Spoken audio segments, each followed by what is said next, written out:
jebul kae sing kaanti-anti mustaqo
sing ayu, macak sing cantik no. Arep tindak ngendi, Mak? Ayo melu biyung sowan meneh ana laladan Kutha Riyop Ponorogo. Neng Ponorogo meneh. Kaya rung suwi sowan ning alun-alun Ponorogo. Ya merga saka gedene katresnane Piyai Ponorogo marang Mbah Makaping-kaping tansah mercaya kelawan awake dhewe supaya atur panglipur. Iya. Janjane suasana sing kaya ngene lak suasana sing kebak prihatin. Kahanane kebak trenyuh merga ngendi-nggen ngendi papan anane mung dredah munggah panca baka saane mung pasulayan anane mung regejegan ya Mak. Bener kang dadi aturmu nok pancen ngendi-ngendi nggon kutha ngendi wae kabeh ana demonstrasi ana kekerasan ana ing tumindak ingkang anarkis dan lain sebagainya ning yen Ponorogo beda kok nok. Iya tenang. Nyatane ingkang kagelaring ratri iki lan tontonan ana ning berita ngendi wae nadyan to akeh kota-kota yang terbakar dengan amarahnya ning nyatane warga masyarakat Ponorogo diayomi karo Pak Bupati pinter njaga marang kenyamanan, ketentraman dan juga kondusif satenah anane mung rahayu warga masyarakat Ponorogo ngerti karo tata krama lan gedhekake rasa syukur marang purbane Hyang Agung nadyan to kono-kono geger kene tetep ayem tentrem jenjem permantem. Itulah Ponorogo. Iya ya Mak. Dasare kene iki akeh pondok pesantren sing digluwentah karo para kiai-kiai lan ibu nyai. Para ustad, para ustazah, mula raneh ramukal pangestunipun para kiai, ibu nyai lan sedaya para sepuh adi sepuh ingkang andadekake ing Ponorogo anane mung adem. Ngono ya Mak. Kaya ngono kuwi lan upamane pepundhenmu Bapak Lurah ingkang lenggah ana ing Mbedi Kulon Bungkal Ponorogo Pak Lukmanul Hadi iki nganake wayangan kuwi wis sak trepke merga sing jenenge wayang ki bisa apa kuwi jenenge mbeningake swasana ingkang lagi butek mudari swasana ingkang ribet. Iya ngono. Kaya ngono kuwi.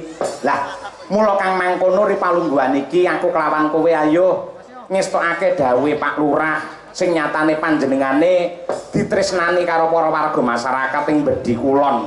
Iya Pak Lukman kuwi. Yen ora ditresnani mokal lamun to panjenengane bisa menjadi kepala desa ditresnani dan dipercaya oleh warga masyarakat nganti rambah kaping 3 tanpa ada calon yang lain untuk menyainginya. Ngono kuwi. Mula upamane Pak Lukman ki becik memper Mak mergo para pinter wis kepareng-paring dawuh di balik lelaki yang hebat dan juga sukses pasti ada wanita yang istiqomah dengan doa-doanya ya kuwi lumantar Ibu Rina Pidriana. Panjenengane ya ngasta dadi guru ya. Ana ing SMK 2 sing ndek ben SMK 2 ya senate nimbali kelawan awake dhewe sak kanca. Iya.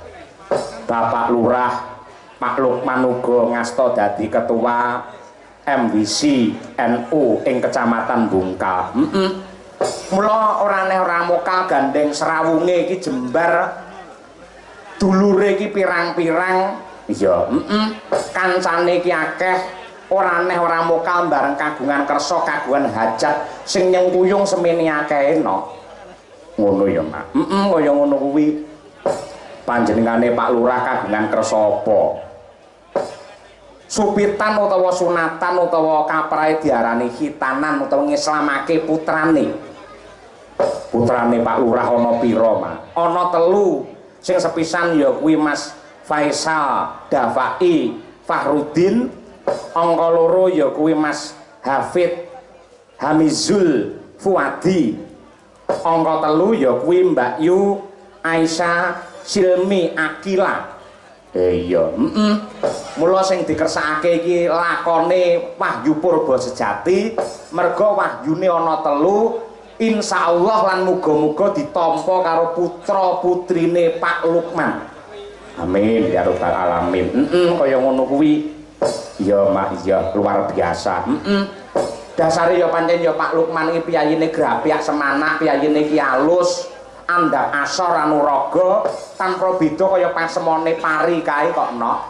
Pari kae saya isi parandene malah saya ndingkluk. Ngono. Kuwi tanpa beda kaya Pak Lukman kuwi piyayine mah jan kaya ngono kuwi nalika aku sak kanca sowan mrene jan ling ngurmati kaya mengkono aluse piyayi ngatasé Piyayi Ponorogo nganti kaya wong keraton.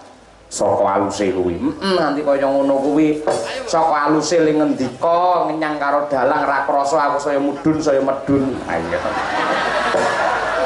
aku sapal karo kowe arahmu mesti ngono kuwi ora kok nok ki mung minangka dadi gegojekan wae intisarine awake dhewe sowan ngestakake dawuhe pepunden iya ngono ya Mak dasare ya wis dipangestoni karo Pak Demu Ladikun kuwi dalang senior dalang sepuh ning Ponorogo. Ugi pikantuk berkah pangestu saking Pak Siswandi selaku anggota dewan sing wis kepareng dados talang basa saking pepundenmu Bapak Lukman nalika sore mau. Ya, Pak Camat ya kepareng rawuh. Pak Camat ngungkal apa dene saka pulung sing wit sore rawuh. Ya. Mboten kata lumpen dumateng para sanak kadang pawong mitra sedulur-sedulur pecinta wayang Ilaladan Ponorogo kepareng tumplek-blek rawuh ana ing kene kok no. Iya Mak iya. Sunatan ya Mak. Supitan sik Mak. Yen saka tembung sunat iki tegese ora wajib. Aku tak nyuwun prisa karo biyung janjane wong khitan utawa bocah supitan kuwi janjane hukume wajib apa sunah. Yen saka tembung sunat ki tegese lak sunah. Nah ngene ya Nduk. Ripalungguhan iki bakal tak jlentrehke ning upamane ana aturku sing kleru aku ya nyuwun pangapura nyuwun dikoreksi. Iya, pancen ana perbedaan pendapat ing antarane para ahli agama ana ingkang nyebutake lamun toh khitan mono hukume sunah. Mula khitan uga disebut sunat. Ya, mergo dasare sing jenenge khitan mencukur bulu kemaluan, bulu ketiak, kumis, memotong kuku dan bersih-bersih lainnya adalah amalan yang sunah. Ngono. Nah, yen manut saka hadis ingkang diriwayatake dening Abu Hurairah, Nabi Ibrahim nindakake khitan nalika panjenengane yuswa 80 taun. Le sunat yuswa 80 taun. Apa ora ulet kosek to Nduk kosek. Kuwi mujudake tandha lamun to khitan kuwi hukume baku lan penting banget. Mongko nalika semono urung canggih kaya jaman saiki manut dongeng sing ndak ngerteni nalika Nabi Ibrahim nindakake khitan yuswa 80 kuwi anggone khitan nganggo kapak utawa nganggo wadung. Ya.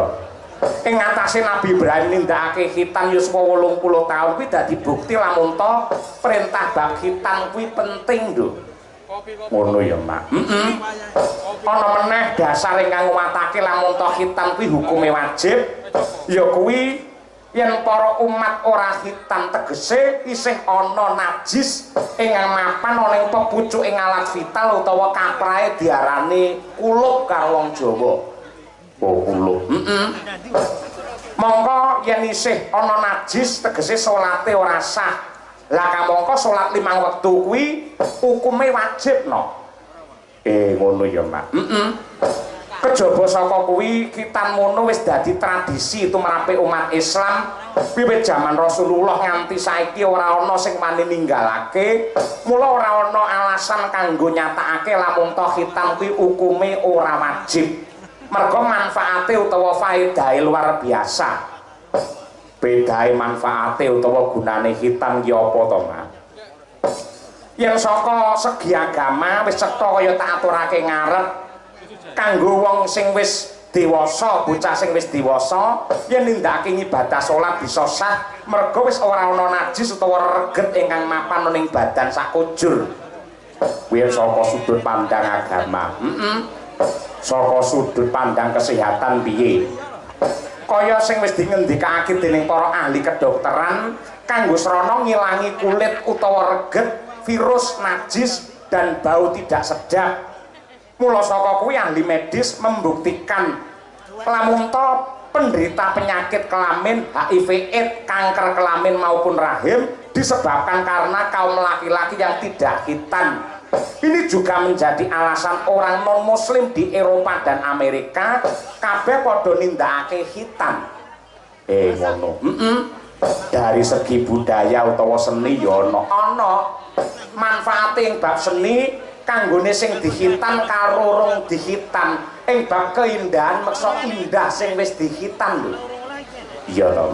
Padha karo wong mangan gedang kae. Mangan gedang sing dionceki karo rong dionceki, meksa enak sing wis dionceki no.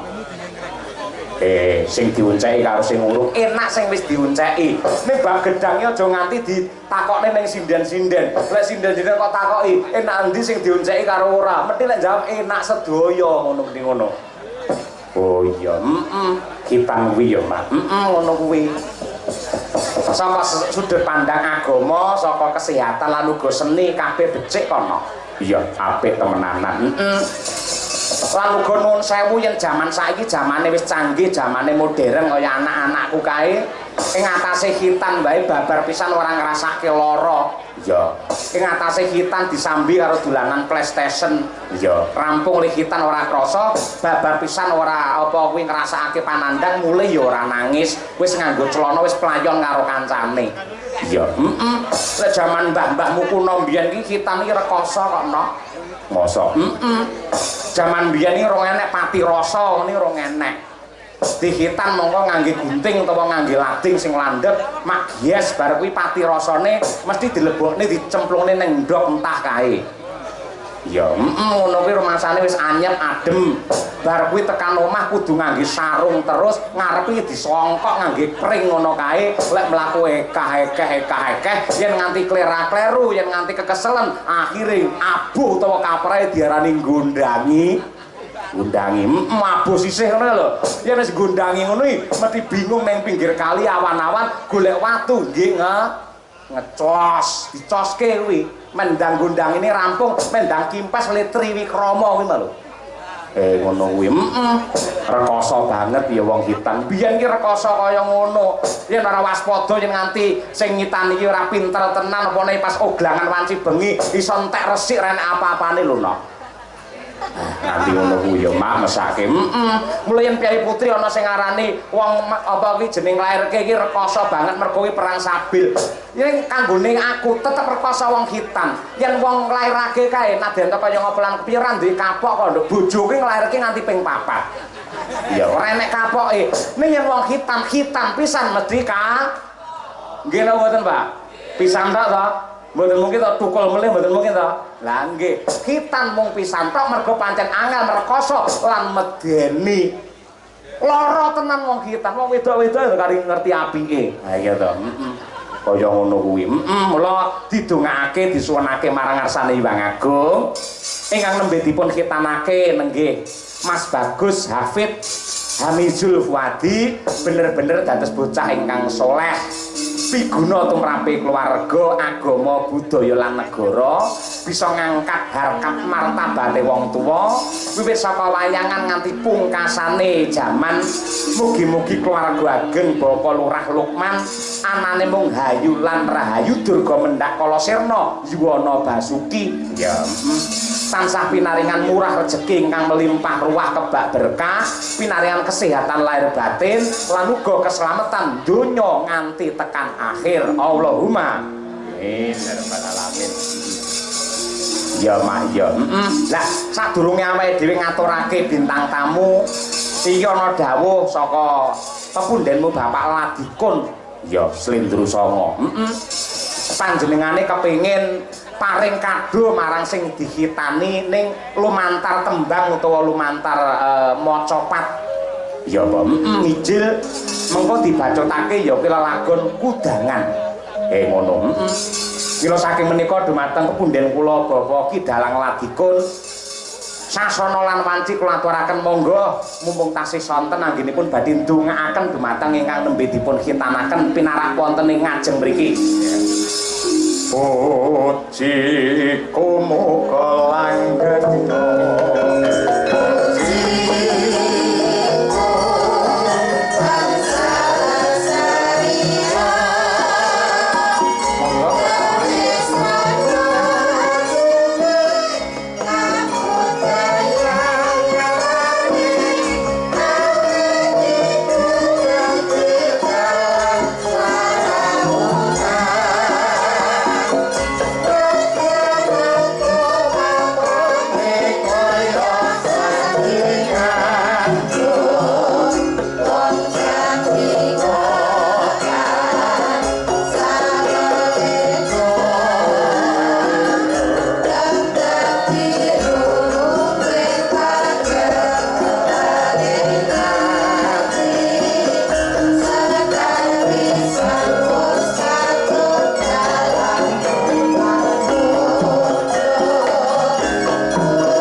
dalu sungkem kula katur dumateng Bapak Ladikun.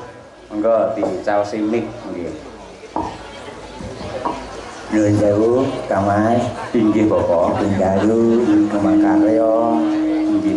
kala enten kula sowan dhateng Karanganyar kaliyan Pak Lurah. Inggih. Pak Lurah niku dawuh, Mas. Kados pundi? Pak Ladikun, napa Pak? Jenengan iki putrane telu wis mungkur kabeh soblek kandang pangan. Aku ki anakku telu, Pak. Wis muga-muga engko dongane jenengan Mas Cahyo Nggih. mangke nggih saged mboten bebanaken tiyang sepuh ngaten. Amin ya rabbal alamin. Terus lampanipun menapa Pak Ladikun? Jadi putra telu Pak Lurah. Ya aku Wahyu Purbajati. Engko lek teko Karanganyar dalem Mas Cahyo rapas ora ngaten. Akhirnya pun saestu kula sowan jenengan kali Pak Lurah. Wonten menika Rembag Lampahan, akhiripun nggih kados dalu menika. Nggih. Ya. Nggih sagaduhing lampah sakadaring laku nggih anggen kula atur panglipun Baladikun nenten kirangipun nyuwun agunging samudra pangeksami. Mboten Mas saestu. Jenengan ngasta wonten mriki piantun semanten kathah gatosaken saestu anggen jenengan Antawacana Mas saestu nggih. Estu nggih Pak nggih. Nggih, saestu. Wonten gundik rumiyin nggih ngaten kok. Nggih. Nggih, jenengan ka 2014 kula aturi mayangan dengan Pak Eko ning dilalah Mas. Jenengan saiki Ponorogo kok Cahyo.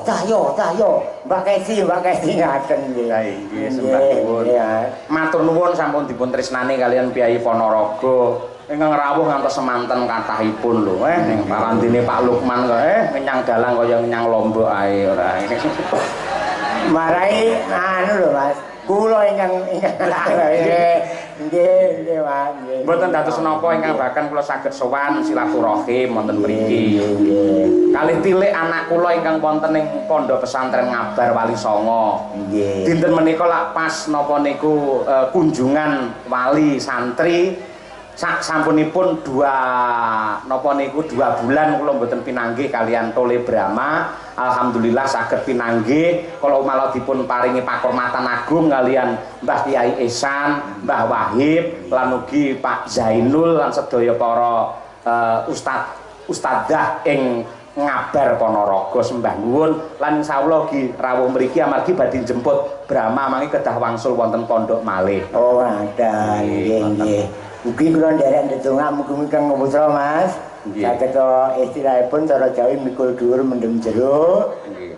Menika lelabuhan pun Kang Mas Cahyo. Amin ya rabbal alamin. Nggih menika ngaten Mas. Nggih. Kula namung boten dangu mangke. Nggih, Bu. Tembang micil nggih.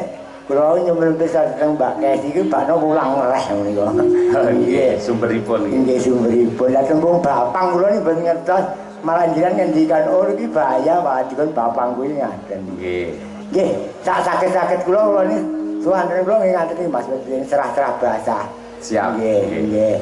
Kula tak nggih nyekar ning pun duangu mboten ngaten mbok kula mangke wonten kirangipun nyuwun pawunten nggih. Nggih, mboten dados. Mangke dipun werdekaken nggih Mas saben sagodhonipun. Inggih sak gaduk-gaduk kula nggih. Siap, monggo Bapak. Dadalane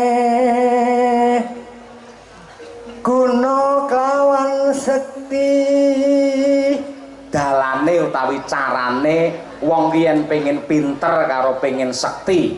Ya. kudu andhap asor. Kudu andhap asor tegesipun harus rendah hati ngaten. Wani ngalah luhur bekasane. Wong sing ngalah niku bakal luhur wekasane. Wong ngalah niku mboten kalah ning menuju marang Gusti Allah ngaten. Ngaten nggih. Tumung kula yen pun dukani. Niku magepokan kalian tata kramanipun anak kalian tiyang sepuh yen didukani kalih bapake didukani kalian ibune kudu tumungkul aja nganti malah mendebat utawa wangsulan. Bapang den simpangi Yen ana perkara ana bebaya apa wae kudu disingkiri men pinaringan slamet wilujeng. ana catur mungkur. Yen ana wong eyel-eyelan, ana wong pengin bener dhewe diarani sing paling betul utawa paling suci, ora perlu didebat. Ning ayo mungkur wae. Ngoten niku. Mbok pilih anggen kula nderek ndedongak dhateng putranipun Pak Lurah ngaten Kang Mas. Nggih. Mas Cahyo kersa medhekaken menika mbok pilih langkung jelas. Nggih. Lagi anu Kang Mas. Nggih. Kala mben kula sowan kali Pak Lurah dhateng dalem mriku. Niki ngaten Mas, kula dipun welih kali Pak Lurah Gondek. Nggih. Pilih Pak Lurah Gondek, desa Gondek, lek rumiyin Mas Cahyo ngantos kaping 3. Niki tanggal 17 malam 28. Prei kula niku. Ya nggih. Pripun? Saged kula, Pak. Ngaten. Kalau rumiyin nalika njaluk aturi wonten nggih pasika kan kula nyuwun pirsa Mas Purba. Mas Purba Sasongko napa sinten? Mboten Purba asli niku mboten nggih asli. Niki nggih asli sami asli sedaya nggih. Niku ngaten Mas, kula nyuwun pirsa. Nggih. Mas Cahyo, lha ya apik to malah dikon.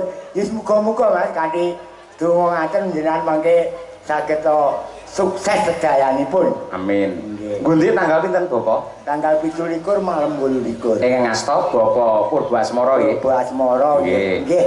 Nuwun sewu dosenipun Mas Cahyo. Leres. Nggih, leres. Nggih, menika guru kula saged kados mekaten menika nggih lantaranipun dipun ulang kalian Pak Purba Asmara. Mila kagem para pecinta wayang mligine maniak lakon mangke saged berbondong-bondong wonten ing Gundik. Ya, ngoten niku. Malah mbak Lajengipun napa niki?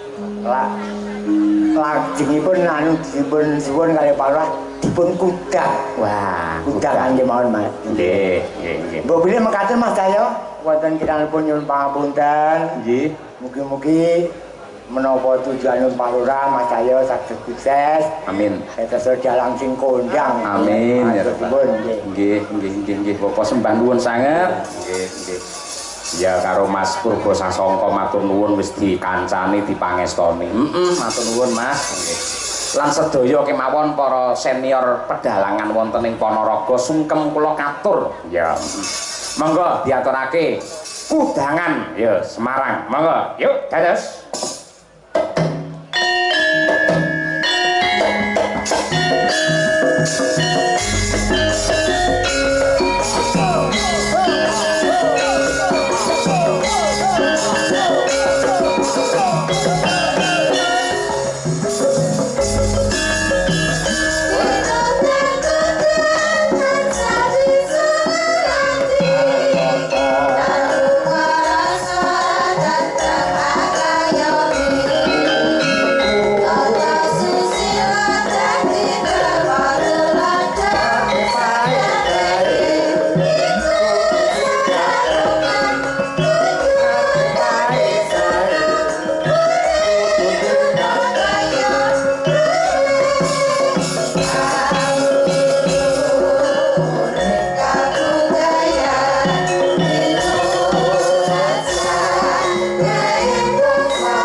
panjenengane Bapa Ladikun ing sampun kepareng peparing wujudipun pandonga lumantar tembang ya mijil kelawan iki mau dibacotake kudangan khusus kagem anak kula Mas Hafid Hamizul Fuadi putra saking Bapak Lukman kalian Ibu Rina ya muga-muga sembodo kang kinangka rahayu kang tinemu ugi ngaturaken sungkem bekti dumateng para kiai mliginipun Mbah Kiai ingkang lenggah wonten ing Ngabar Wali Songo ing sampun kepareng glowentah dumateng anak kula Bramake Sawah ya lagi kelas 1 SMP kula titip dumateng anak kula mbok menawi para kadang-kadang para dulur-dulur kula ngertos dumateng anak kula wonten pundi kemawon menika anake Bu Kesi ingkang nomor kalih tegese antarane Karanganyar karo Ponorogo antarane Dalang Cahya Madangkara karo Wali Songo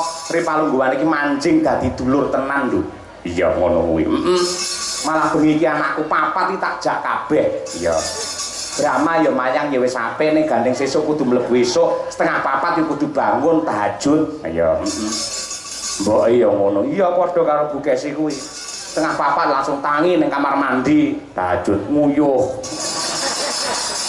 ayo nggih matur nuwun ugi dumateng Pak Zainul lan sedaya kemawon pengasuh pondok pesantren Ngabar yang sampun kepareng tresnani dumateng anak kula iya jari sesuk bengi ya anakmu pentas ning pondok iki wis nyilih wayange bapake iki mau Baladewa ndek ben kae Ponokawan Setyaki Anoman Sabrangan suwi-suwi entek iki nduk wayang itu dadi iso lek wayangan nyilih wayang pondok Ngabar ae ayo diusungi gawang kelire barange ning kono wis wis muga-muga bisa manfaat karena anak yang baik bukan anak yang pintar, bukan anak yang mempunyai kesaktian, namun anak yang bisa bermanfaat untuk semuanya. Ya, menurut Bu Kesi arep matur mumpung ning Ponorogo iki dulur-dulurmu akeh sing ngepareng rawuh Bu Kesi. Ayo.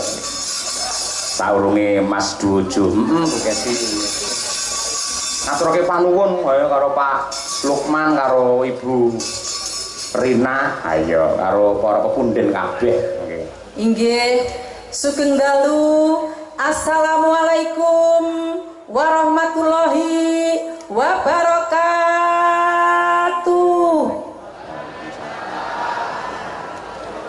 Alhamdulillah wa syukurillah. Dalu niki kula jan remen sanget Pak Dalang. Kula ngeten wau lek ngucap salam jan sedaya sami jawab salam kula. Kaya-kaya ki awakku ki ora kaya sinden Kesi ngono lho, Pak. Lah terus? Rumangsaku kaya Ustazah Karisma saka Madiun ngono ka lho. Wah.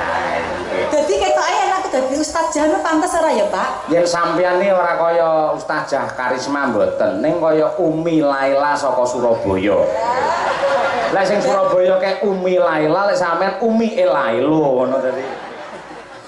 Ya, aja sia-sia to. Mboten. Nggih. Bakunipun kula minangka wakilipun kanca-kanca pengrawit Madangkara lan Waranggono lan sedaya kru Madangkara ngaturaken panuwun ingkang tanpa upami kunjuk dumateng keluarga besar Bapak Lukman ingkang dalu menika sampun mercaya bojo kula sing ganteng dhewe Mas Cahya Kuntadi nglipur keluarga ageng wonten ing mriki.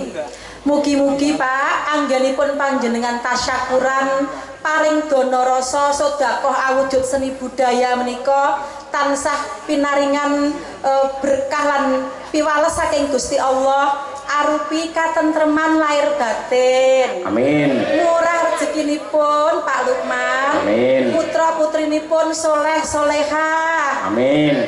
Lan mugi-mugi rezekinipun kathah mengke saben taun saged nanggap wayang malih nggih Bapak. Amin. Matur nuwun. Nggih. Saiki Bu Kesi kok pinter mendongakne. Mergo saurunge entuk aku mbiyen tau pacaran karo Mudin dadi ya ndonga iso luwes ngono. Ayo. Ya diaturake Bu Kesi karyane Mbah Sukron luwih dhisik Sri Huning Mustika Tuban. Ya. Bu Kesi ingkang bawa langkung rumiyin. Ya. Asmarandana ya, Mak. minangka tandha tresna karo Piyai Ponorogo wabil khusus dumateng Bapak Lurah Lukman. Ya, muga-muga tansah amanah anggenipun momong mboten namung keluarga ning sedaya para warga masyarakat ing Bedhi Kulon. Ya, Bu. Putri kang su lestieng warni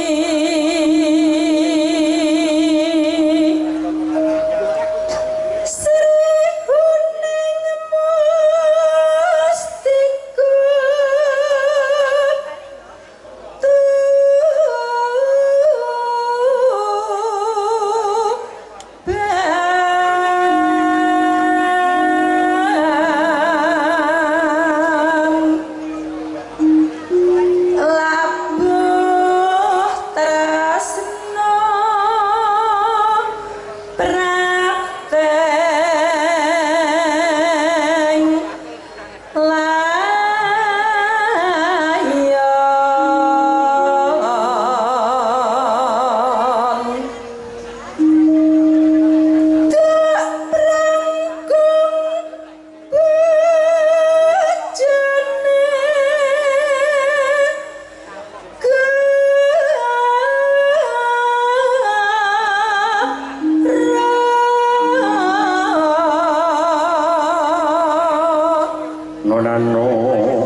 Kesi sak langgamipun.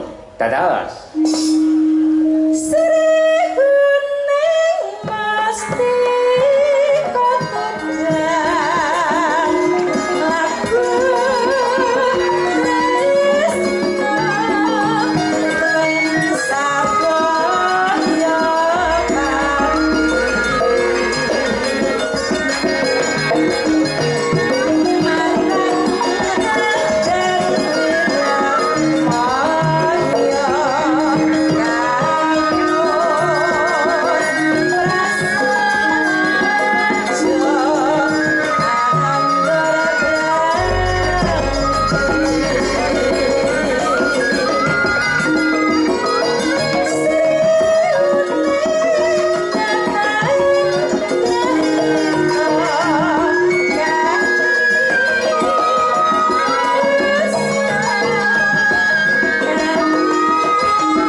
dibacutke dangdut nggih tampile Duojo. Oh, Mas Kliti karo Mas Kluthuk dangdute Sri Uning.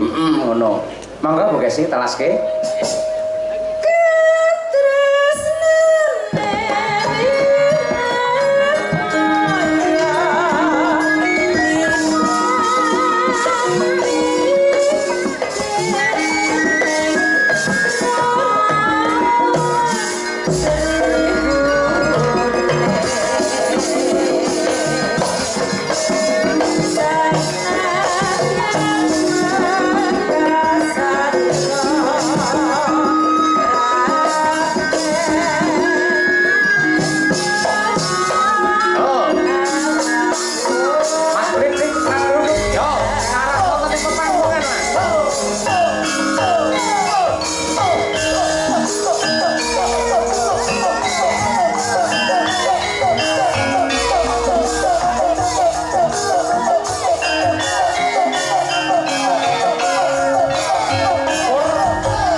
Sugeng dalu, assalamualaikum warahmatullahi wabarakatuh. Mas Klinik.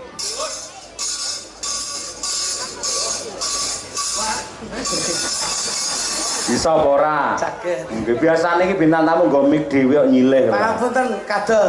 Kadol.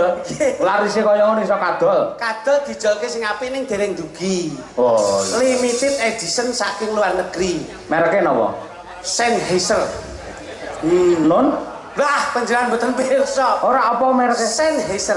Sennheiser. Lah nggih. Oh, Sennheiser ora. Iwak Jawa kok, Mas. Oh iya. Alhamdulillah, waalaikumsalam warahmatullahi wabarakatuh, Mas Cahyo. Nggih. Alhamdulillah saderengipun kula panjenengan Gojek. Nggih. Langkung-langkung kula ngaturaken sugeng dalu. Nggih. Bekti kula kunjuk kagem beliau Bapak Lurah. Nggih, Pak Lukman. Sedaya warga masyarakat Bedi Kilen wonten Bungkal Ponorogo. Leres. Alhamdulillah wa syukurillah barokahullah. Dalu niki kula saged balik wonten ing desa piyambak. Tegese piye, Gus? Niki pun kaya dulur kok, Mas.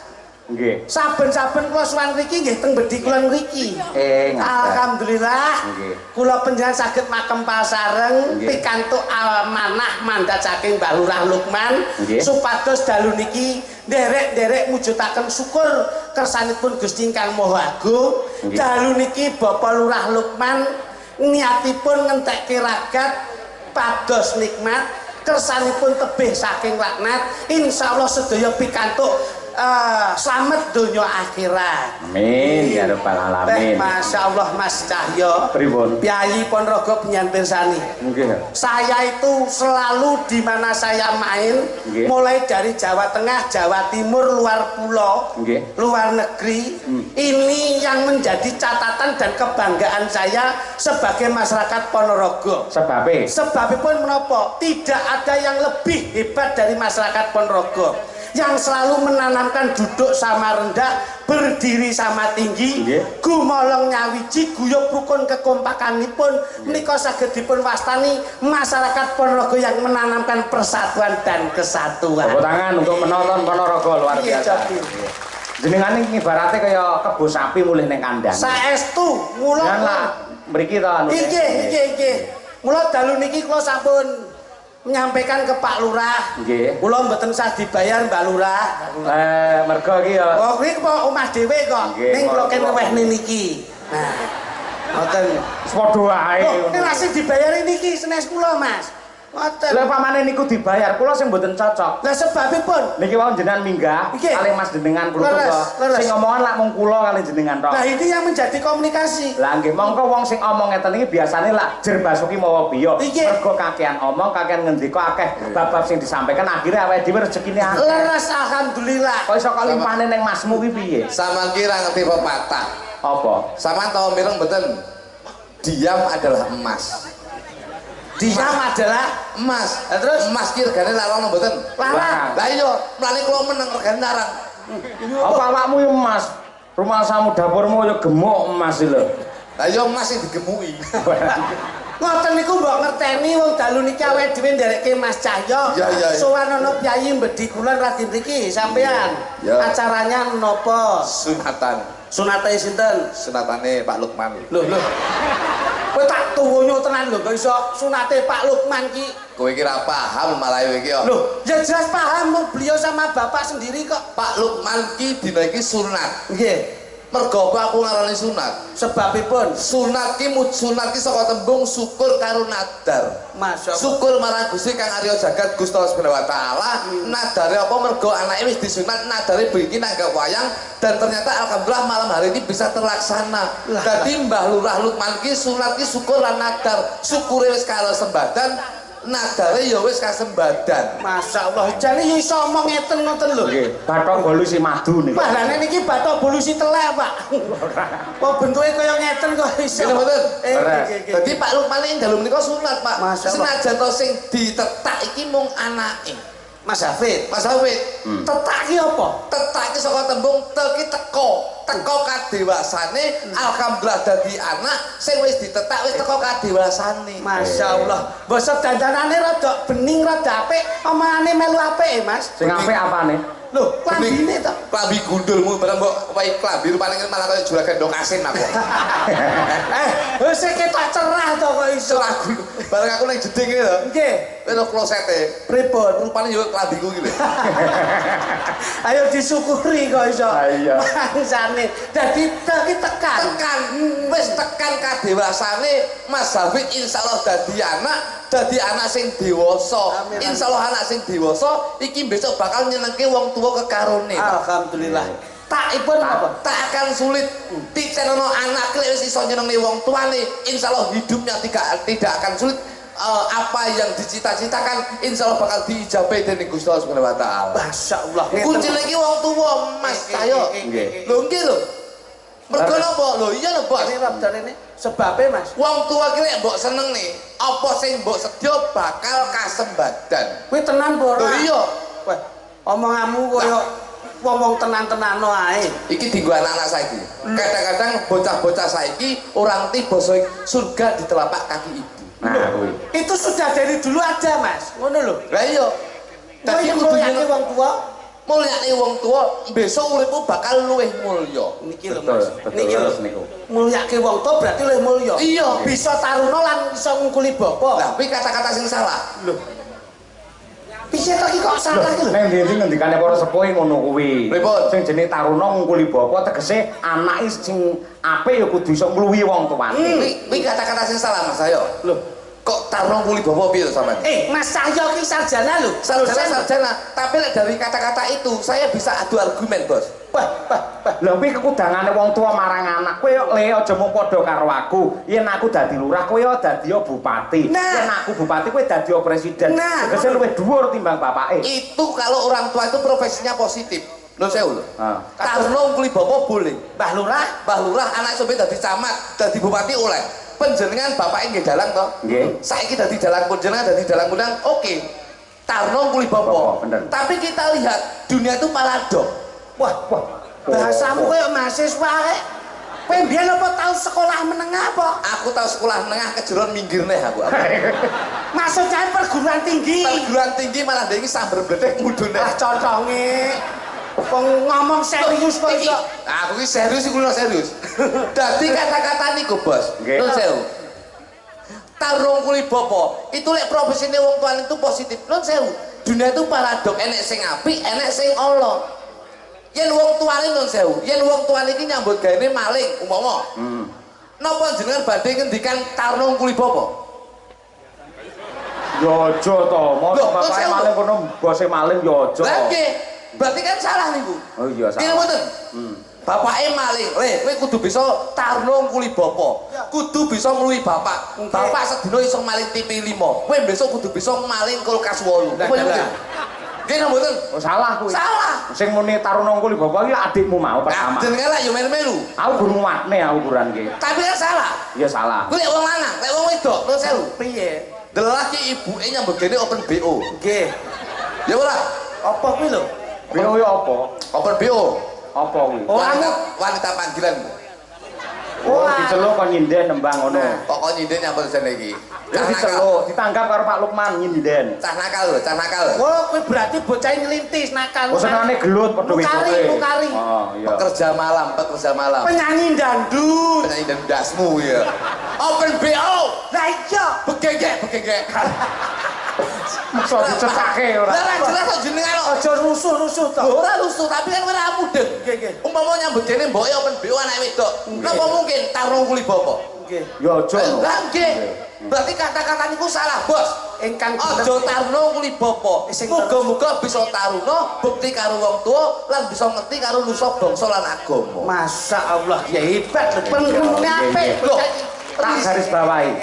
Tegese padha karo dadi anak bisa mikul dhuwur mendem jero karo wong tuwa. Iki lho Mas, Ngono kuwi padha karo kuwi. Bapak kuwi tak pendem enek 6 meter metu neh apa? aku ki ngene. Kejeron le. Kejeron. Iki malah nyumber, Bapak. Masya Allah. Ngene iki no Sewu. Iki seniman ki yang mengedukasikan bahasa anu lho. Lho tapi yo salah aja mendem jero. Lho kepiye? Kok mikul dhuwur? Tak dekek ning dhuwur nek pas nusa pas gesang nggih. Tak dekek ning dhuwur, terus tak kene pagupon. Tak dekek ning gone dhuwure wit klopo, malah nesu pangan codot bendina.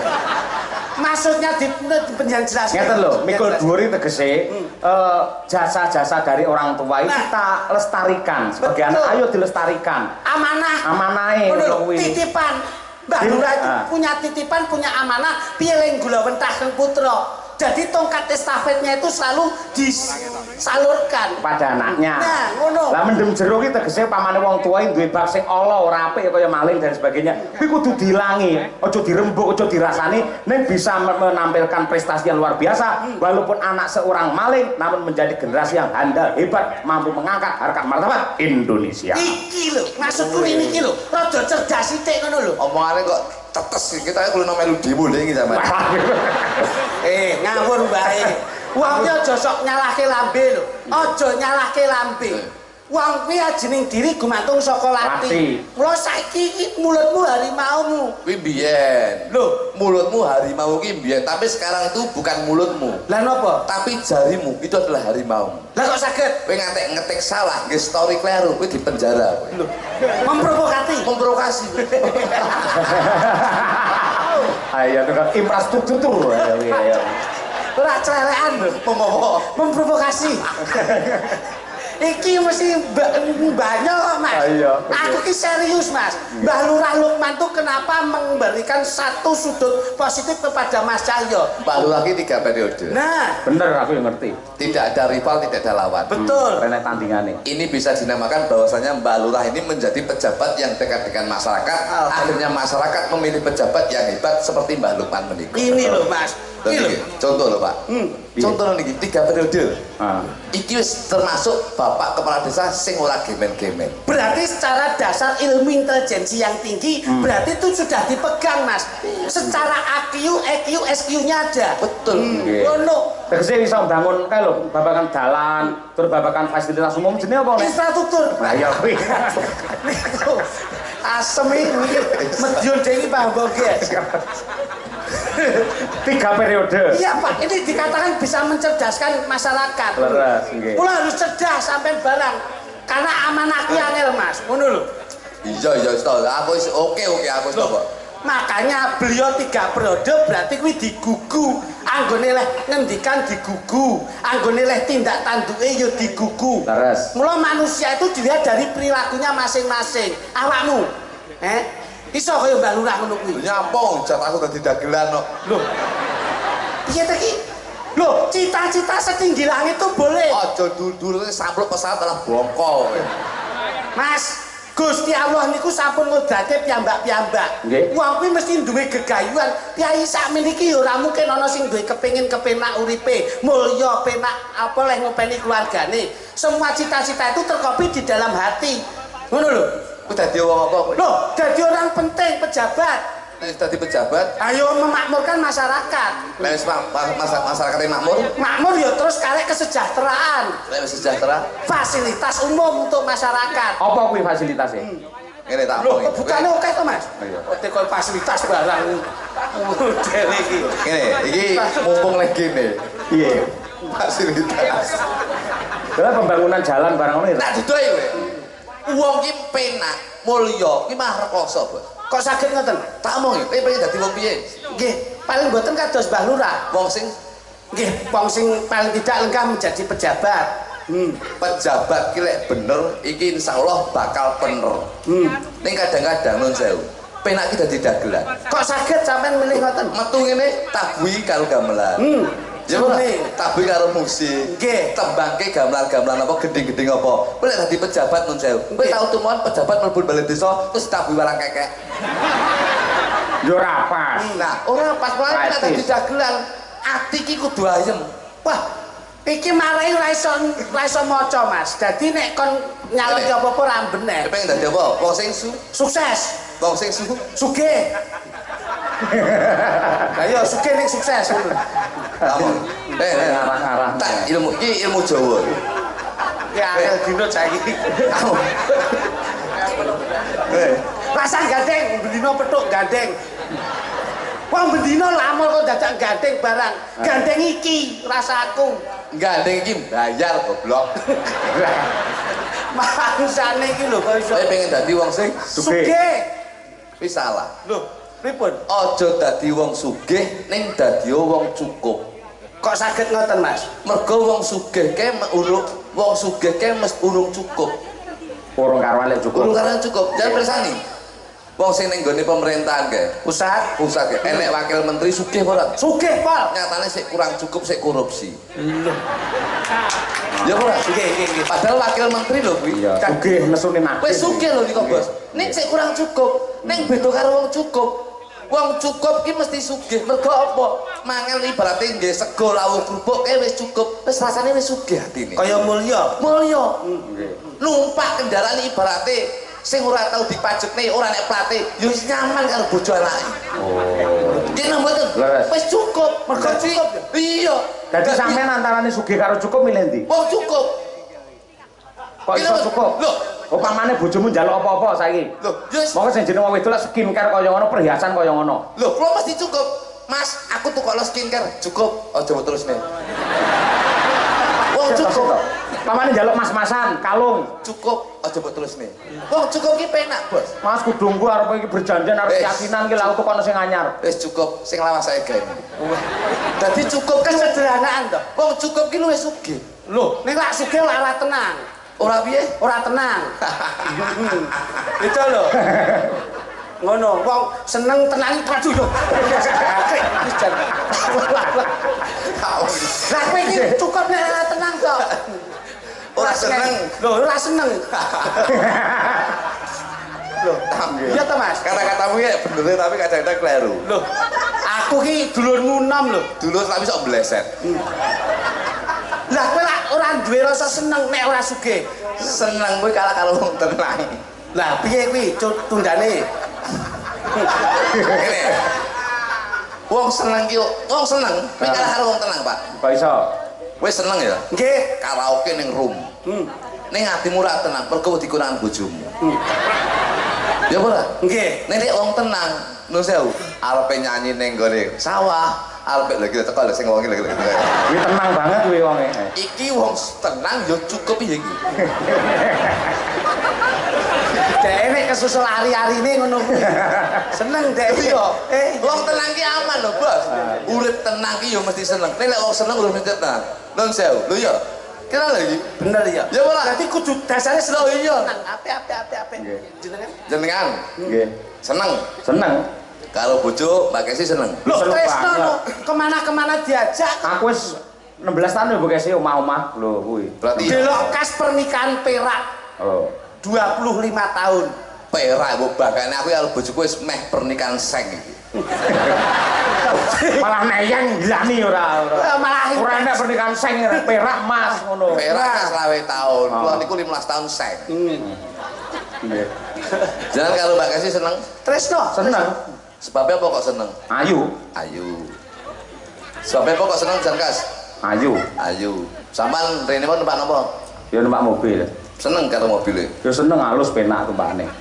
Karo omahmu seneng kita numpak jenengan. Seneng. Mergo Apik gede. Bocah ki sing ditekoki Renono kok ngurusi bondone wong ki ngapa ta kowe? Bene. kowe meneng, meneng. Kowe Kowe meneng. Aku tak tekon gawang bleset saya kowe. Karo aku ya ayo. Kowe nyapa guyu kowe? Lah wong dhek duwe lambe ya bekne guyu kok iso. Wah, sane. Piye? Kok sinden guyu apa sih? Terus iki sih. Ya ya. Mergo ditinggal guyu dhek apalane lali tekan dino lali. Mergo Mbak Kesi mergo Seneng. Seneng. seneng mergo Ayu. mobil mergo Apik. omah mergo Becik. nah berarti garis besarnya iki wujud bentuk utawa wujud Bentuk. dengan tresno bojo ayu mergo wujud tresno mobil apik mergo wujud tresno omah gedhe mergo wujud yen sampean ning donya iki kabeh tresno mergo wujud piye carane jenengan nisnani Gusti Allah sing tanpa wujud Nggih, Gus. Matur nuwun, Gus. Aja mbok gas Gus, iki apa tau mondok kok gas Gus. kowe ra ngeling kowe ra ngeling aku Ngeling apa? nek aku mondok saulan kowe ra ngerti kowe Ning ndi kok lak ketok saulan? ning pondok Ramadan Ah, rupamu kapur balenono piye? jenengan tresno Mbak Kesi mergo ayu wujude mergo mobil apik mergo wujude omah gedhe mergo wujude yen sampean ning donya kabeh tresno mergo wujud piye carane nresnani Gusti Allah sing tanpa wujud Aku boleh membantah? boleh Nuwun sewu. Sampeyan yang duwe pendapat lamun to Gusti Allah ora wujud kuwi salah. kok saged Gusti Allah ki wujud saka cedhake karo awake dhewe nganti ora ketok. Leres Mas. Jenengan ngerti alis? Wujud mboten? wujud Mergo cedhake karo mata, akhire ora ketok. ketok sampean ra ngocok Ya omongan tenanan tak goblok pisane kok ora. iya tenanan lho Bos Aku domo dadi Gusti Allah ki nyiptake kabeh cedhak karo mripat mergo apa awake iki kudu iso maca sapa sejatine awake dhewe Nah, jatine awake dhewe sejatine ora paham jenengan iku Gusti Allah iki saka cedhake karo titahe, karo makhluke nganti kaya-kaya ora ketok. Apa-apa yang terlalu dekat sok-sok ora ketok. Ning secara batin ya kita meyakini bahwa Allah yang kita sembah. tapi nyapa sang mentrisani bojone semergo ayu kuwi salah Anu mergo atine apik. ora mergo ngene Mas kabeh. kok sampean melu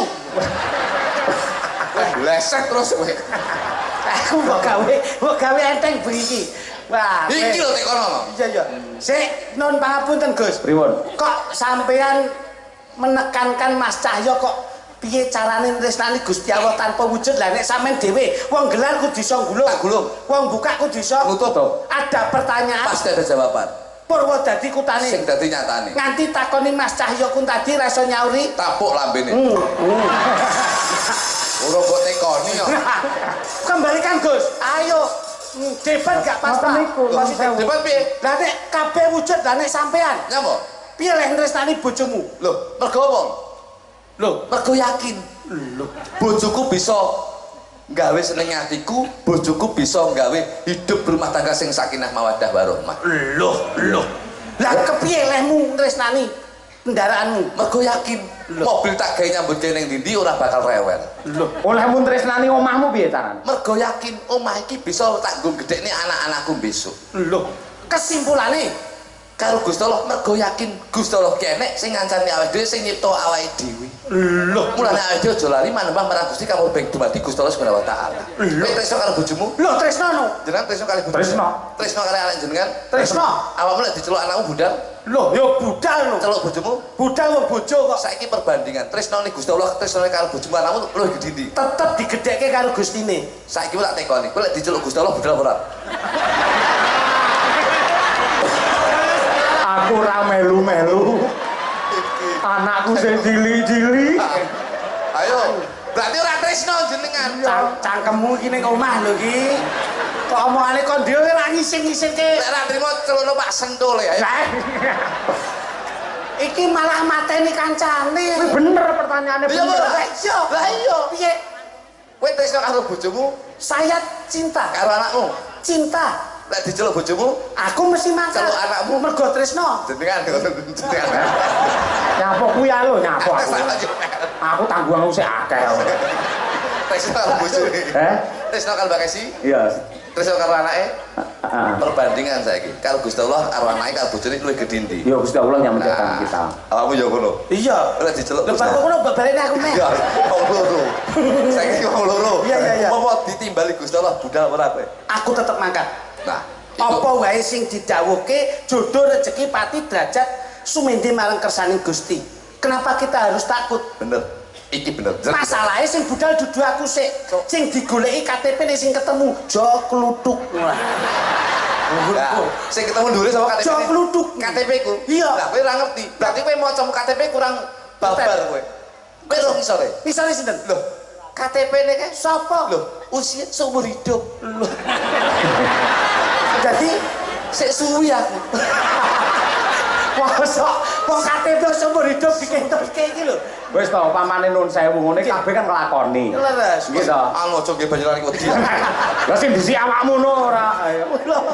Kriki kebake ngagama Mas. Leres. Mula saya yakin secara akhlakul karimah, secara jasadiah, secara kolbiah, ini insya Allah tertanam dengan masyarakat Bedi Kulon. Mulane Ponorogo menika saged dipun wastani hidup dengan budaya, Akan indah, hidup dengan agama, akan terarah, hidup dengan ilmu, akan lebih mudah, hidup dengan olahraga, akan bergairah. Hidup dengan selingkuh kakean pola. Pas to. Entek-entekane kuwi to. Betul. Infrastrukture lah kuwi ya. Nggih niku. Kakek ngomong-ngomong banget. Misalnya kesanipun Gato.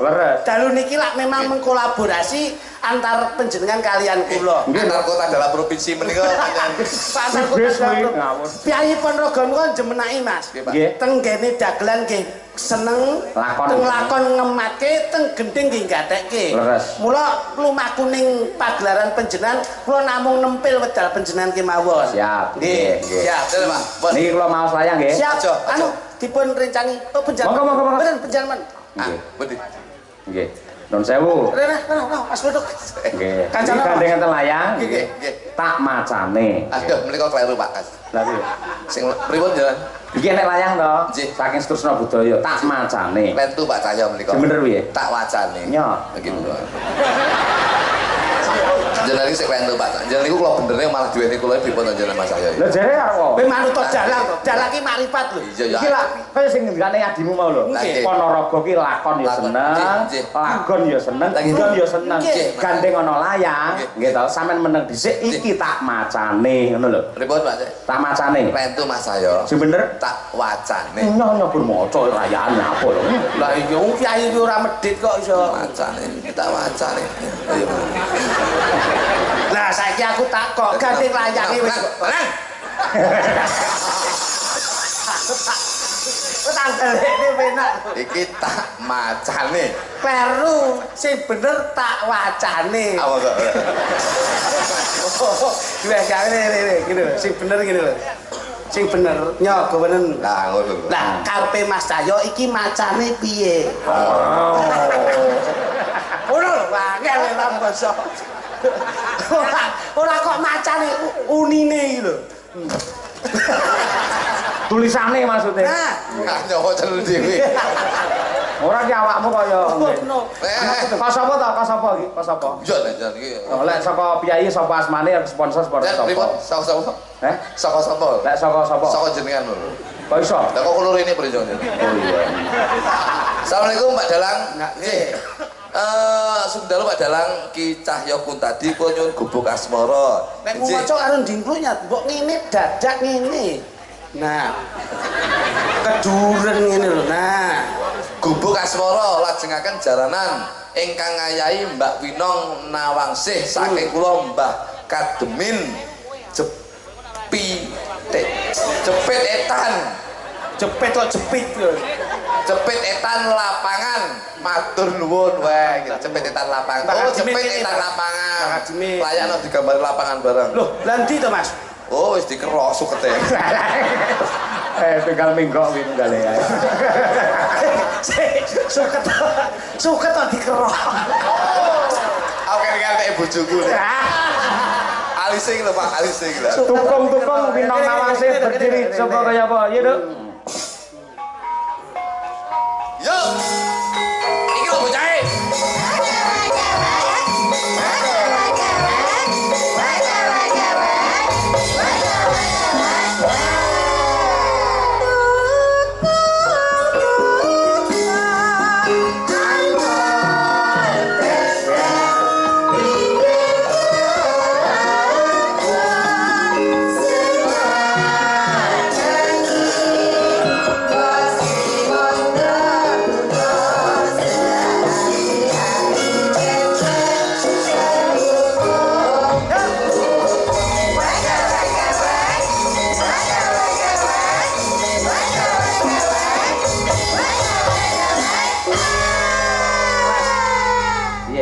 Tembunge swara wek-wek niku napa?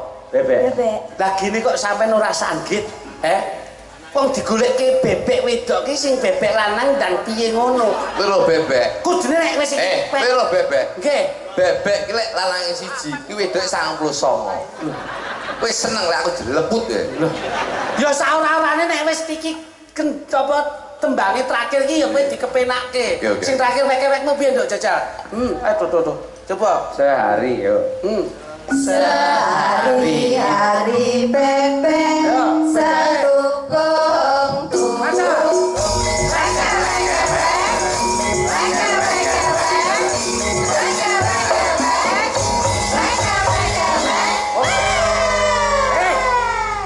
Sing wedok iki wek. Kowe iki ndang wek ngene. Bebek lanang ndang wek. Ndang wek. Yo. Bebek wedok wis ngono kowe ndang. Kowe iki ndang muni to wek ngono lho. Oh wek.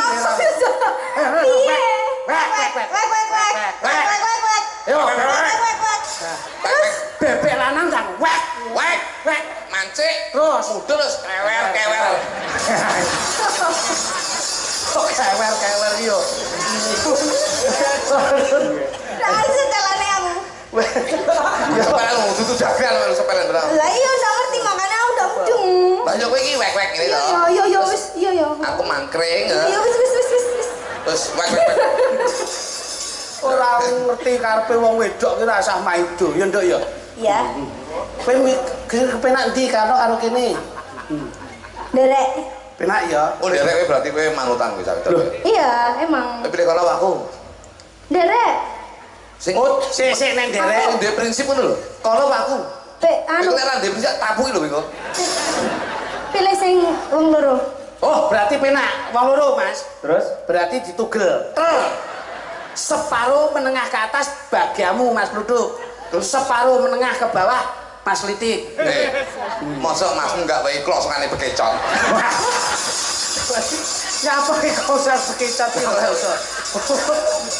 Jere, tembangmu apa, Dok? Bekecot ini maksudnya apa sih? Alah, bekecot barang.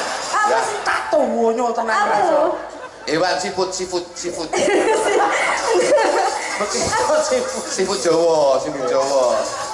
Siput. Kalau ndolek nek nang warung tulisane 0202 iki bekecot. Nah, nek 02 kae tumbasan kae bekecot. Nek 01 aja tuku kae. Apa? Kenapa?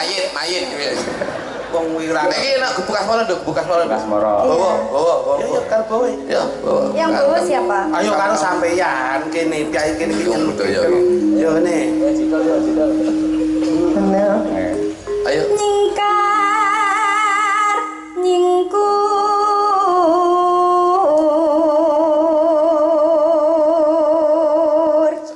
Rodok kemayu sithikno ra iso to, Nduk? Gimana? Ingku. Bicara rodok kemayu. Ngono. Wiwit tane nyingkar nyingkur.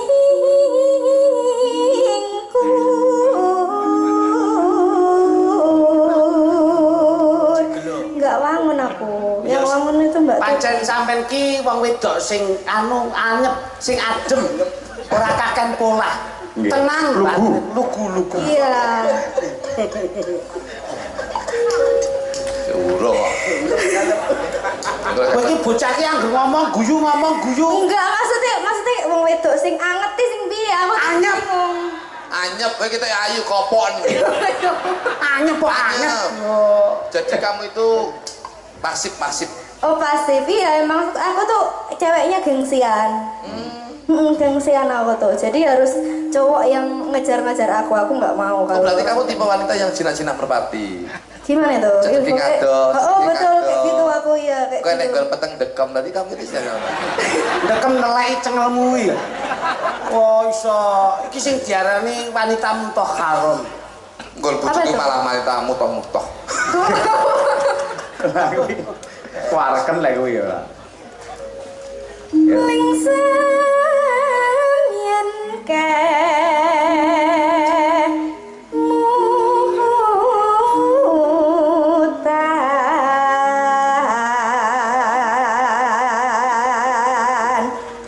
Wis ngrasake sate ayam kene Ponorogo dereng, Nduk? Udah, tapi udah lama, udah lupa rasanya. Mau ini sate kambing ke Balura? Lah kan kambing. Tapi kan, sate ayam pernah ya di sana tuh. Enek sate kopok loh. Enggak, apa itu? Oh, enek sate kopok. Apa sate kopok itu apa? Enak banget.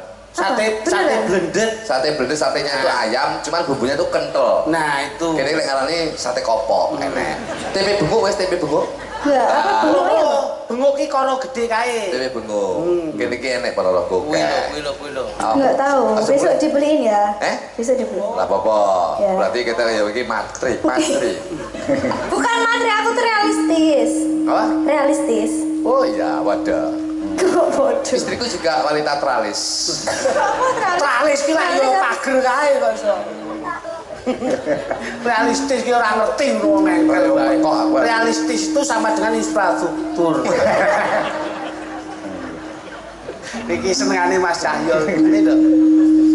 Lelampahan kang kawuri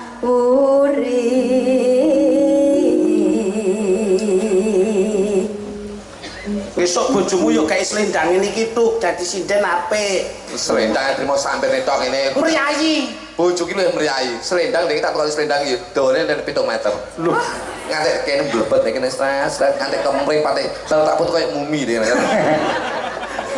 Malah mumi. Wing. Terus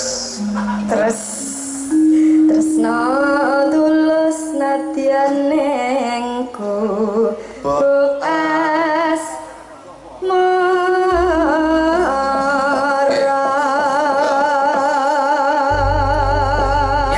Mas tak.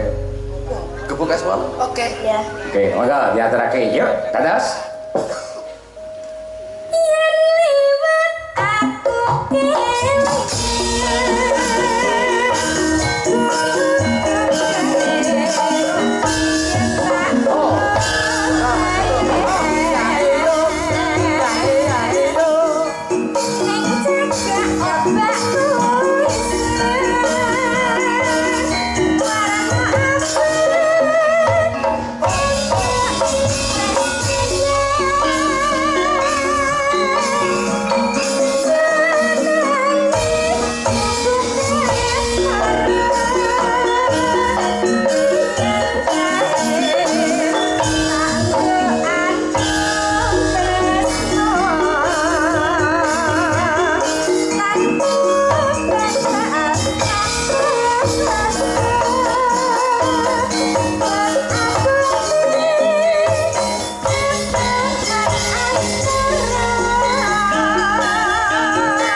barongan apa nek ndase cilik ngono kuwi lho.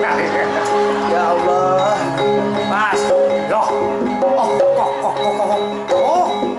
Ah, so. Ah.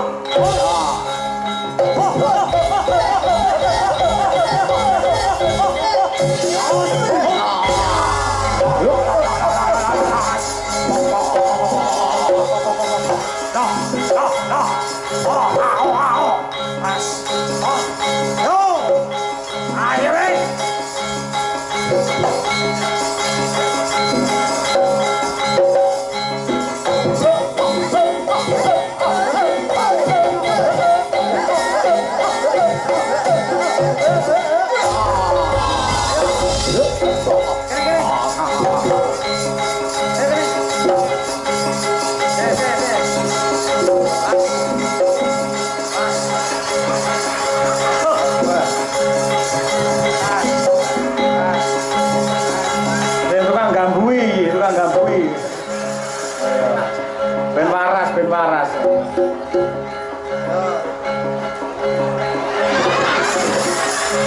Dicombor kaya sapi iki ora.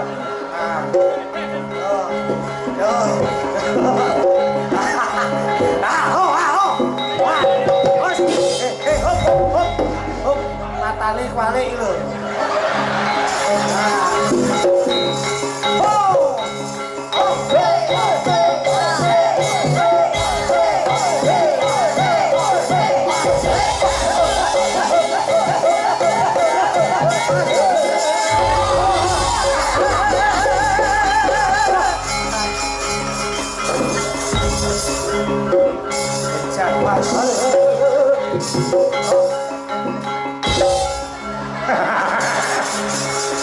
Kayak ditraksi kena gire dhewe. Mas.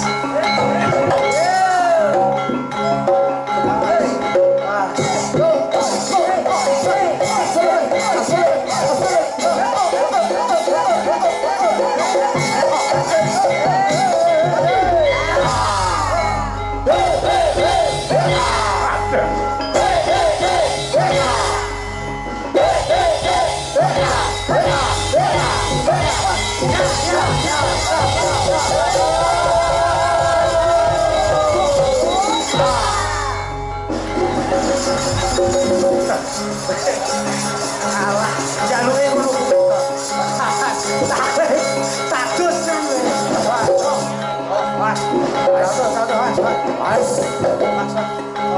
Awas, boleh kan jebar, awas. Loh, pas. Oh. Pas.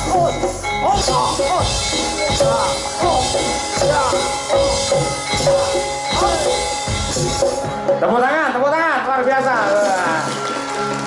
Oh, ini talenta ini. Bapak-bapak, ibu-ibu, sae napa sae? Sae napa sae? Malih napa sampun? Malih, Mas. Iya. Terima Mas Kluthuk kowe, ayo.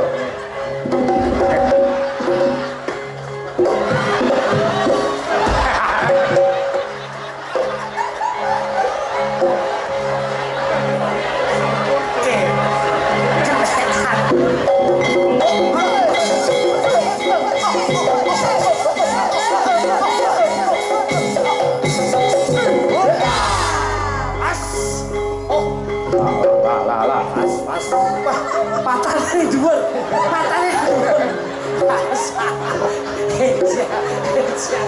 Matane ning dhuwur. Dadi tenan kuwi. Oh, Mas. Ayo le, awas, alat bos. Awas bos. Biar. Awas. Iya.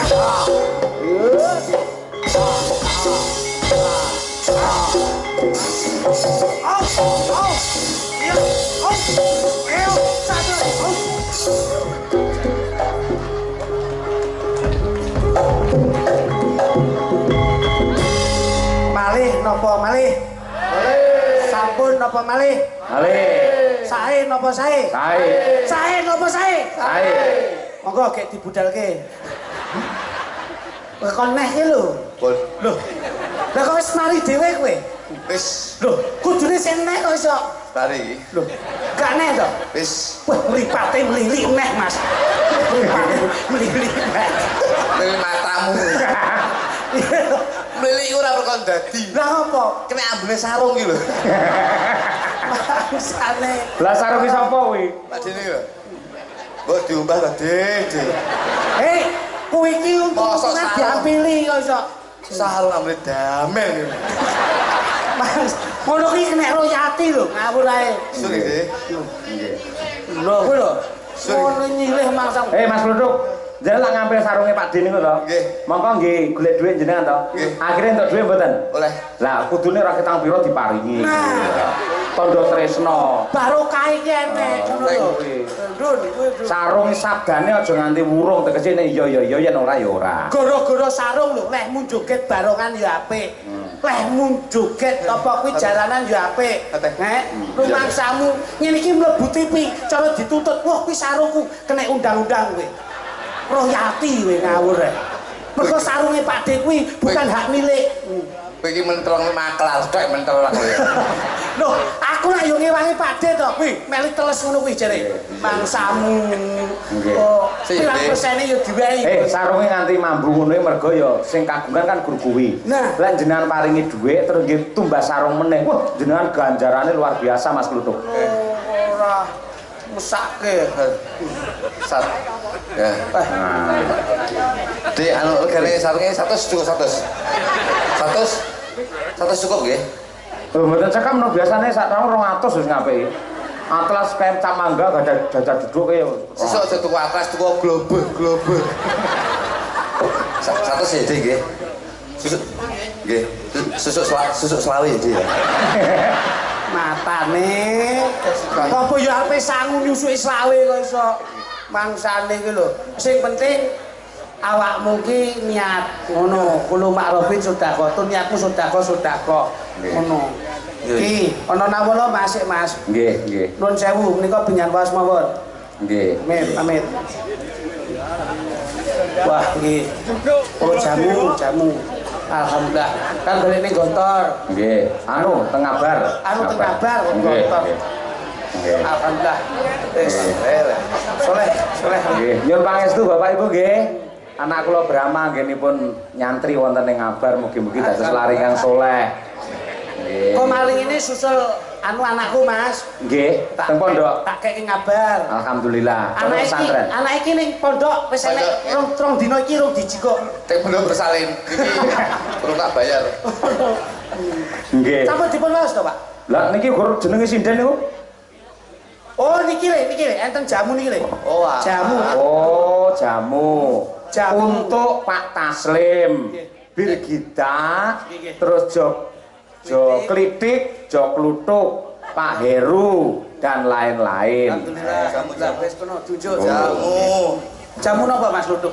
Menika Jamu napa? Tolak marang sidoske to. jamu sorengat. Lho, Apa jamu kuwi? sorengat ki apa? Sebelum diombe isuk jengat menika. Oh, jengat semangate. Pak. Oh iya, Nggih, berkibar semangat. Oke, siap. Wirasa. Sembahipun napa ingkang dipun kersakaken? Menika sekedap. Nggih.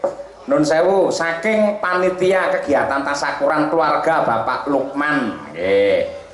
Ngaturaken panuwun atas kerawuhanipun Bapak Bupati Ponorogo Pak Sugiri nalika siang wau, Kang Giri. Nggih. Ugi dumateng Ibu Hajah Siti Mukiyarti MAG, anggota Komisi E DPRD Jatim. Betul. Bapak Siswandi, anggota DPRD Ponorogo, fraksi Partai PDI Perjuangan. Lan ugi Bapak Wasis Camat Kecamatan Bungkal. Kata sangat para wakil-wakil rakyat dalam menika ingkang lenggah Mas. Nggih, leres. Insyaallah Nggih. para pejabat-pejabat ingkang kamugan Nggih. yang berangkat dari masyarakat Nggih. diusung untuk menjadi masyarakat, kita harus dikembalikan kepada masyarakat. Nggih. Lan ugi menika saking penulis buku sejarah desa. Ya. Nggih. Atas nama Pak Gondo Puspito, dia Iza, ugi Mas Vicky lan Sanggar Sarotama Ponorogo ngaturaken mangayu bagyo walimatul khitan wilujeng kagem Mbah Lurah Lukman nyuwun lagu Kusuma Wijaya. Nggih. dari panitia tasakuran keluarga Pak Lukman nggih. Nggih, lajeng nyuwun dumateng panjenenganipun Ibu Mugiarti Dewan Provinsi Jatim, Bapak Siswandi saking PDI Ponorogo, ugi Bapak Lurah Lukman menika kasuwun napa niki? Jenenge minggah wonten pepanggungan. Oh, wakili iki. Siap. Lalu menika bapak-bapak dari jajaran TNI Polri lenggah, Mas. Matur nuwun, nggih, sembah nuwun sanget, nggih. Monggo dumateng Ibu Mugiarti kalian Bapak Siswandi, Pak Lukman, Pak Lurah, monggo menika wonten dawuh wonten amanah supados panjenengan tetiga tindak wonten ing pepanggungan. Siap. Mawi wonten rekan ingkang penggalipun Bapak Lurah nggih dipun atur tindak nggih. Nggih, siap. Monggo Mas. Kanca-kanca. Nyun kawigatosanipun Mbah Lurah, monggo. Nggih, menika amanah nggih. Monggo Bu Giarti. Monggo Mbah Lurah. Monggo mriki kula ngopi. Sasarane wis ngerti. Mbah Lurah aturan Ibu Mugiarti. Ibu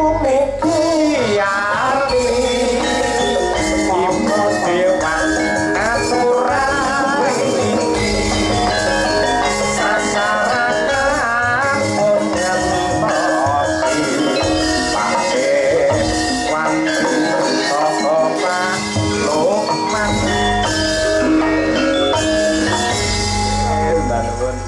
Alhamdulillah. Monggo niki pun dipun astut. Sebentar. Kok iku sosnya ya turun ning kene kok, Cok. Saya mendek. Nggih. Menika kalian Ibu Mugiarti nggih. Nggih, nika saking Trenggalek, Mas. Oh. Nggih. Alhamdulillah, nika Mbah Lurah, Pak Diwan. Nggih, Pak Sis. Nggih. Nggih. Betul. Niki sudah bulan tok, Pak. Nggih. Monggo paring dawuh Ibu. Nggih. Monggo Bu. Ibu Jan. Piantune cilik tapi gelangnya gede-gede. Mripatmu lho ya roh ae. Wong wedok ki senengane ya nggon-nggon ngono kuwi.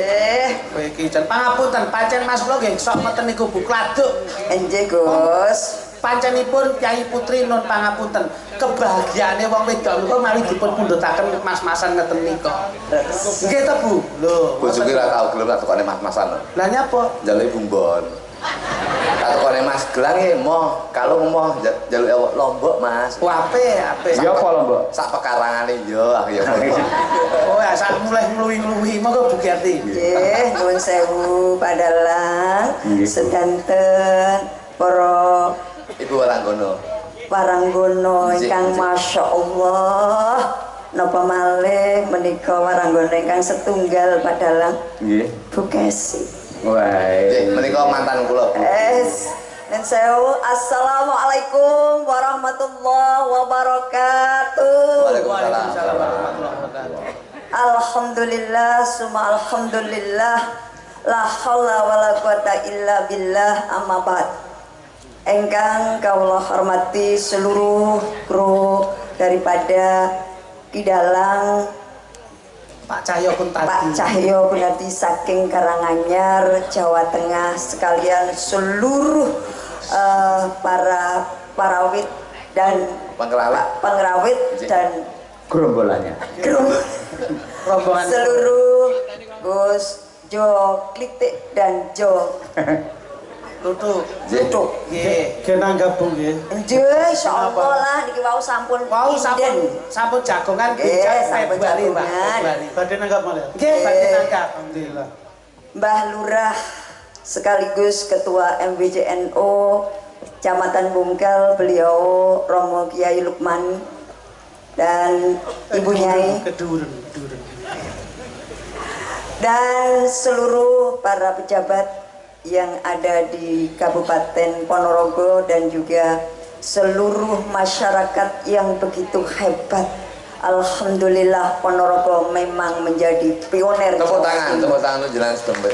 Damai Bu, iki damai Bu. Dan beliau yang sangat kami banggakan, inilah wakil rakyat yang ada di Kabupaten Ponorogo. Ampun Bu, Gus mikipun ampun ngeten nggih. Kersanipun mangke mboten padha kali kagungan panjenengan. Datang kamera kok mboten saya katen.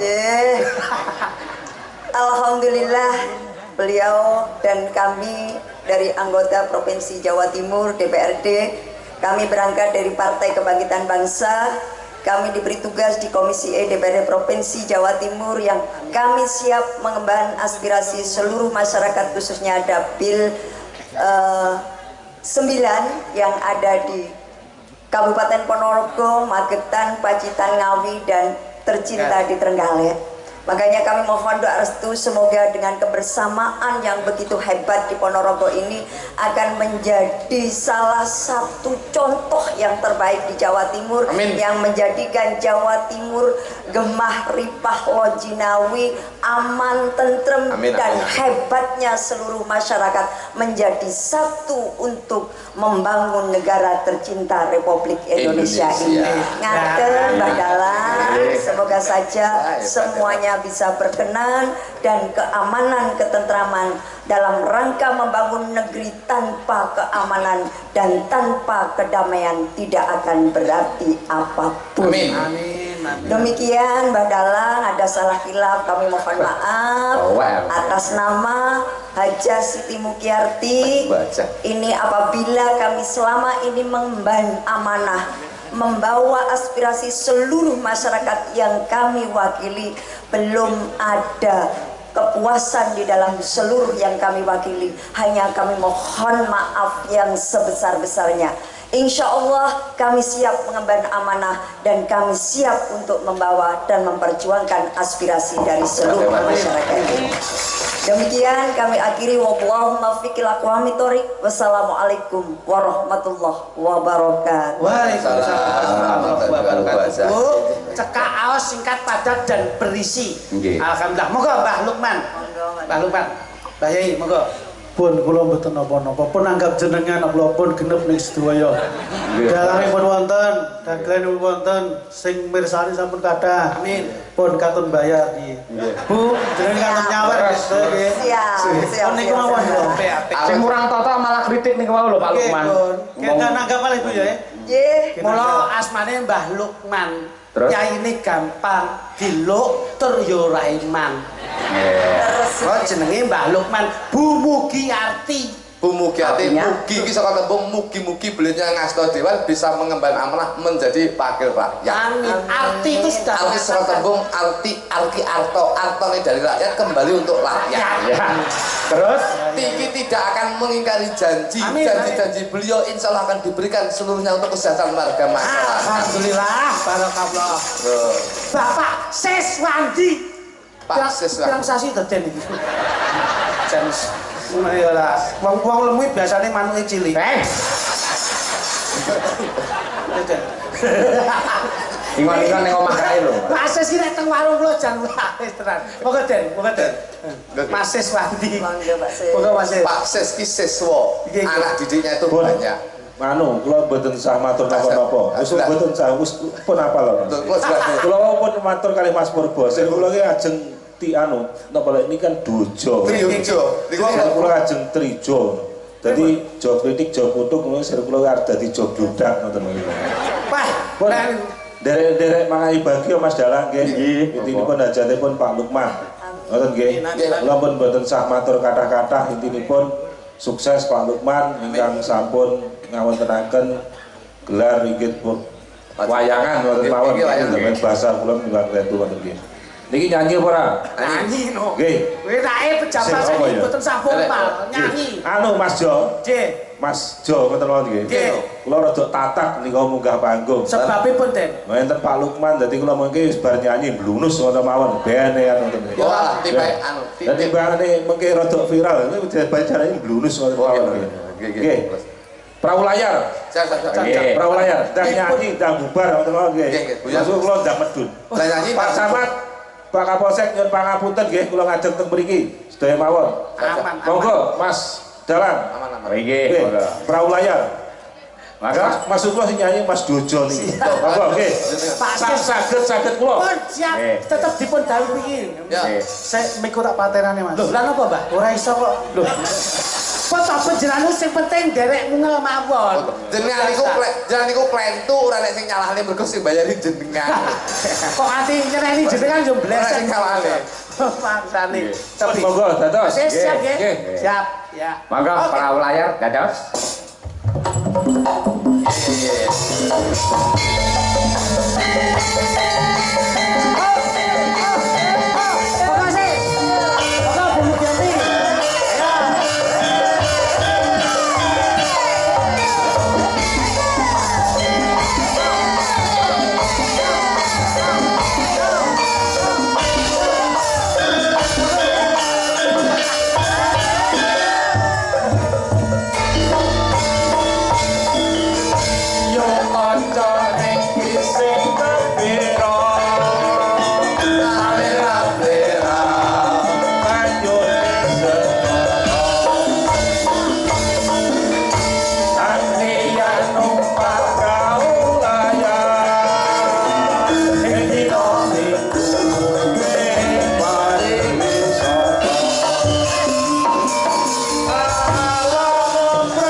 Terima kasih Mas Is. Sehat selalu Mas Is. Buat tak titip nih Mbah Lukman nih. Yes, Mbah Lukman amanah. Alhamdulillah. Mas Is. Makasih. Mbak Nuwun, Mbak Lurah, katresnanipun. Jan saestu Mas. Nggih to. Dadi kula niku kaya pripun leh bales budi niku nggih pekewuh. Sebabe. Lah pripun pun ditimbali kaya ngeten beliaunya nggih tasik kersa paring nggih tali asih. Oh nggih. Leres mateng lare alit-alit mawon. Nek dagelan sing pun laris mboten sah, Mbah. Tensah. Ning mboten ketang pripun yo. Napa to Mbak Lurah ngene iki? Ya Mbah Lurah iki piyayi sing lomo kok iso apa. Mbah matur sembah nuwun barokah. Bu Mugiati matur nuwun. Bu Mugiati, guys. Masyaallah. So anake dijak kabeh carane ngene. Bu, terima kasih sembah nuwun. Bu, matur nuwun. Budi Wali, Budi Wali. Nyapa to? Dalem. Oh, alah. Lali. Piye. Lali sama iki. Nggih. Mugi artine apa mau? Bu mugi panjang yuswa. Argi, menika arta dipun sedakoken damel sedayanipun. Ti teknologi dagelan radio jadi. Wah, lah pengancaman ini nek Bapak kepolisian kok iso maksane Boten pasal ya, Mas. Boten nggih, namung guyon kemawon sebabipun. Mugi-mugi namung titip kemawon, mugi-mugi panjenengan saged mayungi masyarakat Jawa. Amin. Doa restunipun. Amin nggih. Mangke Februari kepanggih nggih, Bu. Insyaallah. Amin. Januari. Oh, Januari. Amin. Mas Cahyo wayangan. Oh, Januari. Nggih, nanging YouTube panjenengan disetel teng layar tancap niki. Bu, matur nuwun, sukses selalu. Bu, makasih nggih. Awas motor terus nih kok. Simbahna niku. Ya. Rupane kaya kota amal wis ngusel ae kok iso. Nuwun sewu, Bu Giati. Ali-aline dicek riyen. Biasane ditok ning ngeten kali dudut ali-ali bocah. Manusane. Menika ugi wonten dawuh saking pepunden kula. Bapak Mujito ingkang asta wonten ing Puspomat. Nggih. Ingkang rumiyin nggih nate nimbali kula sakanca. Aku berarti duduk kancamu lak ketok. Aku berarti duduk kancane. Jenengan dulurku malah ora kanca dulur. Wah, iya tenan.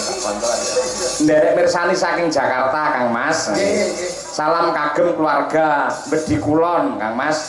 Mara sepah nggih saklere lapangan panjenengan pentas menika. Wih nggih. Lore lapangan kene Bedi Kulon. Nggih. Ngerti, Pak? Pundi kabar? Kabare pundi? Wis dikerok. Ayo kok teko yo ora mungkin ono ning HP. Pancane. Ngene. Iki uga anak wedok Mbak Nazwa niku dalem milak saka Bancar Bungkal. Kata pundi? Niku kuliah teng isi Surakarta ing Karawitan. Nggih. Mangke tak aturi nembang lah nggih cedhak nggih. Damel kadonipun Mas Afid ingkang dipun tetah. Nggih. Kusuma Wijaya ya, Dek. Saged, Dek. Boleh nanti oke siap. Ya ben dikancani karo Mbak Birgita karo Mbak Dian Munasirah. Oke. Ya, enak. Derek. Nggih. Mas, kene Mas, berapa Mas? Coba Mas, ya Mas. Ya, diakhirake.